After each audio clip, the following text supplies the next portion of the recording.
तो उस ट्रेनिंग के दौरान पूरा 1 साल आपका सैलरी 30,000 बनेगा, उसमें से 21,000 आपको मिलेगा, 9,000 रुपये आपका कट जाएगा, 9,000 रुपये आपका कटेगा, 9,000 रुपया गवर्नमेंट डालेगी।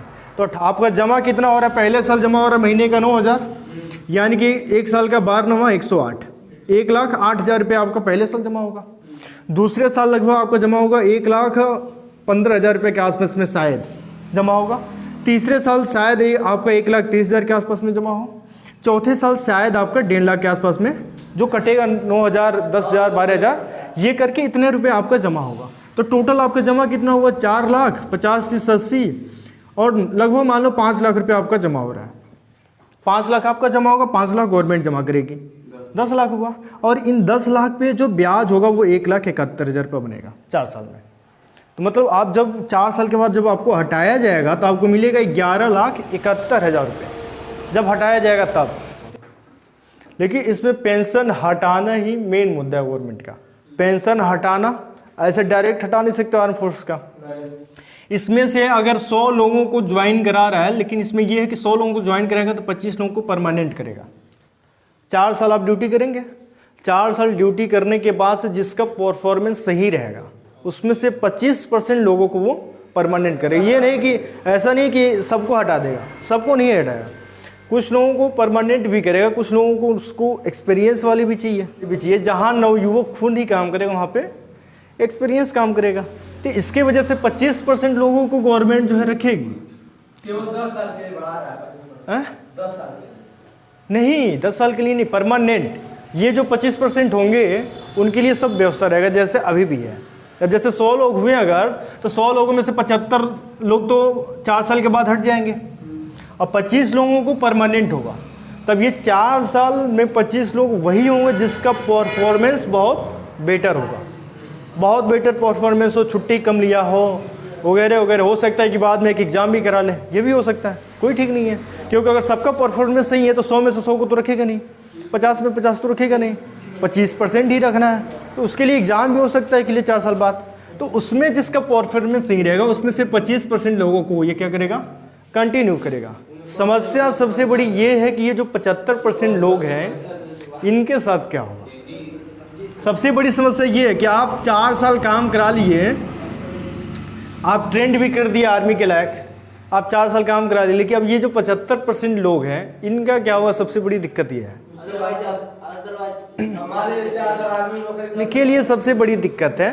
तो उनके लिए गवर्नमेंट हो सकता है कुछ न कुछ सोचेगी। उसमें नोटिफिकेशन में लिखा हुआ भी है, इसकी वैकेंसी आ गया 46,000, देखे हो कि नहीं? हाँ, नहीं देखे हो क्या? 46,000 वैकेंसी आ गया है। सरकारी रिजल्ट नहीं खोले हो आज, खोलोगे तब ना दिखेगा। 46,000 वैकेंसी आ गया है, ठीक है, 4 साल वाला। 46,000 में हो सकता है कि आर्मी भी हो, नेवी भी हो, एयरफोर्स भी हो। आज भी उसमें ये क्लियर नहीं किया है, उसमें ये लिखा है कि आर्मी भी है, नेवी भी है और एयरफोर्स भी है। लेकिन हाँ, ऑल इंडिया। लेकिन कब से फॉर्म भरा जाएगा अब ये नहीं है, सिर्फ नोटिफिकेशन आ गया है, फॉर्म भरा जाएगा उसका डेट अभी कंफर्म नहीं है कि कब से फॉर्म स्टार्ट होगा। हाँ, तो बंद करने के लिए तो ये सब हो रहा है, बंद करने के लिए ये सब हो रहा है ताकि सबको, इसमें देखो फ़ायदा भी है नुकसान भी है। नुकसान ये है कि जो 75% रिटायर होंगे उनके लिए नुकसान है।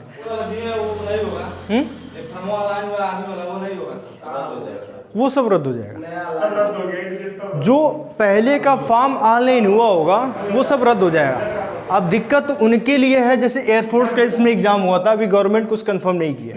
इसमें एयरफोर्स का एग्ज़ाम हुआ था तो उनका रिजल्ट वगैरह सब आ गया, ज्वाइनिंग पे जाना है, ठीक है ना। अब इनके लिए दिक्कत है जो ज्वाइनिंग पे जाएंगे एयरफोर्स वाले, इनका कंफर्म नहीं हो पा रहा है कि ये टीओडी के तहत जाएंगे कि परमानेंट जाएंगे, क्योंकि नोटिफिकेशन में नहीं लिखा था कि टीओडी लागू होगा।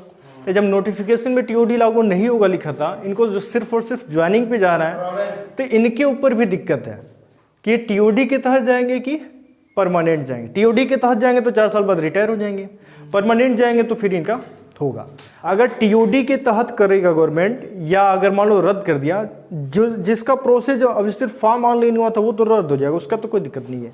लेकिन जो ज्वाइनिंग का इंतजार कर रहा है, जो एग्जाम का इंतजार कर रहा है, उसके लिए थोड़ी सी ये है कि हो सकता है कि टीओडी के तहत हो, लेकिन नोटिफिकेशन में टीओडी लिखा नहीं है। तो जब लिखा नहीं होगा टीओडी तो लड़के सुप्रीम कोर्ट जाएंगे।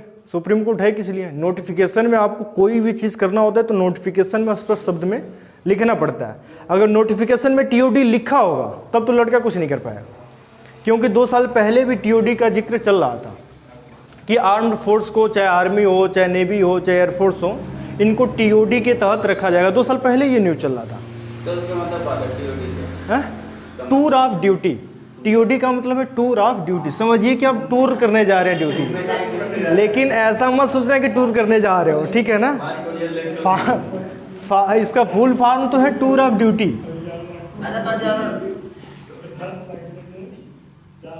अगर सही होगा तो तब एसएससी के थ्रू जो एग्जाम होता है, चाहे एसएससी जीडी हो, चाहे सीआईएसएफ हो, चाहे असम राइफल्स हो, इन सब में पेंशन नहीं मिलता है। पेंशन हाँ 2004 के बाद कोई भी हुआ तो इसमें पेंशन नहीं मिला। पेंशन सिर्फ आर्मी, एयरफोर्स और नेवी को मिलेगा। तो इसके वजह से इनके पेंशन की बोझ को कम करने के लिए टीओडी लाया गया। पेंशन का बोझ भी कम होगा और जो नए युवा हैं उनको हर 4 साल बाद ये रिटायर होंगे। हाँ, सबको मौका मिलेगा। मान लो इसमें जो 46,000 वैकेंसी आया है, मान लो इसमें 46,000 वैकेंसी आया है, अब ये 46 4 साल बाद होगा नहीं, हर साल होगा। अब जैसे मान लो हर साल, देखो लिखा है कि हर साल 2 बार होगा। हाँ, 1 साल में 2 बार। एजुकेशन तो हाई स्कूल है।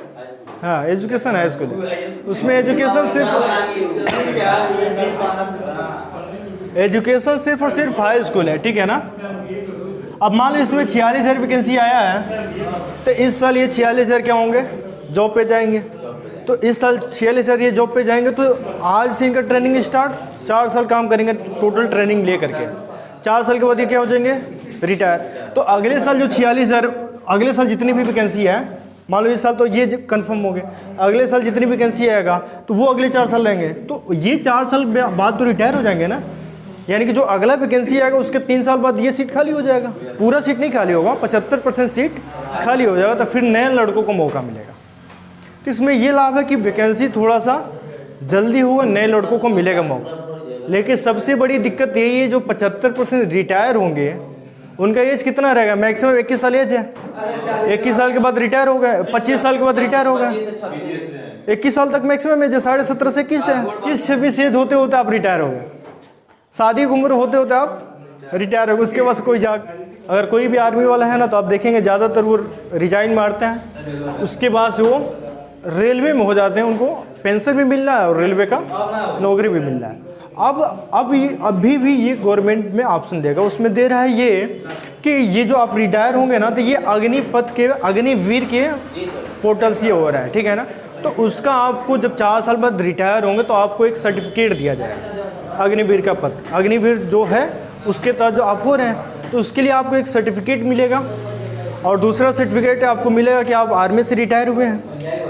तो इनकी वजह से जो वैकेंसीज होंगी, अगले जो आने वाली वैकेंसीज होंगी, उसमें इनको स्पेशल छूट मिलेगा। समझ पा रहे हो? एसएसबी जो कराता है, हाँ, कोई भी, जैसे रेलवे एसएससी का हुआ, इसमें होता है ना एग्जाम, तो इसमें इनको स्पेशल छूट मिलेगा। आप सर्टिफिकेट लगाएंगे अग्निवीर वाला, ऊपर से आप आर्मी से रिटायर हुए, तो इनको स्पेशल छूट मिलेगा। ये आसानी से मतलब हो सकते हैं अगर थोड़ा सा मेहनत करेंगे तो, ठीक है। लेकिन अब ये है कि 75% रिटायर हो रहे हैं। समस्या ये है 75% लोगों को हटाया जा रहा है।